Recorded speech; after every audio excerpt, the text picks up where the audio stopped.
Telangana BJP పదాధికారుల సమావేశంలో తీవ్ర గందరగోళం నెలకొంది.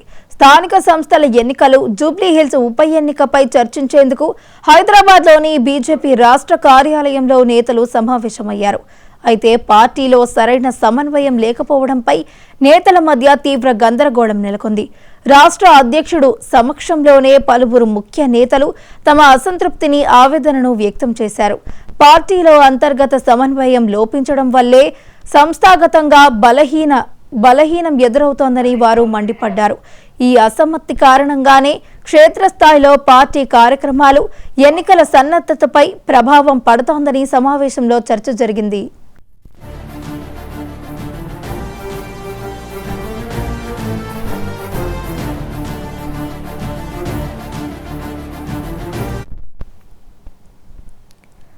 చేవెళ్ల ఎంపీ కొండా విశ్వేశ్వరరెడ్డి, రంగారెడ్డి, వికారాబాద్ జిల్లాలోని పార్టీ అధ్యక్షుల తీరుపై తీవ్ర ఆగ్రహం వ్యక్తం చేశారు.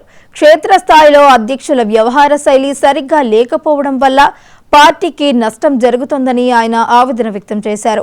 ఈ వివాదంపై స్పందించిన అధ్యక్షులు రామచంద్రరావు, రంగారెడ్డి, వికారాబాద్ జిల్లాల ఘటనపై పూర్తి స్థాయిలో విచారణ జరిపి సమస్య పరిష్కారం కోసం త్వరలోనే ఒక కమిటీని వేస్తామని నేతలకు హామీ ఇచ్చారు.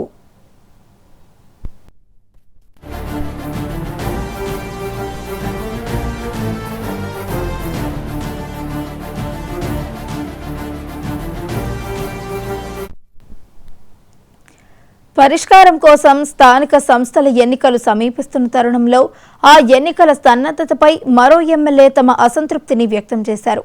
పార్టీలో సమన్వయం కొరవడం వల్లే ఎన్నికల విషయంలో చురుకుదనం లేదని నేతలు ఆరోపించారు. మొత్తం సమస్యను విన్న రామచంద్రరావు నేతలందరినీ సర్ది చెప్పి అంతర్గతంగా ఉన్న అన్ని సమస్యలను త్వరలోనే పరిష్కరించుకుందామని, ఐక్యమత్యంతో ముందుకు సాగుదామని భరోసా ఇచ్చారు. ఈ అంతర్గత సమస్యలను అధిగమిస్తేనే పార్టీ బలోపేతమవుతుందని ఆయన స్పష్టం చేశారు.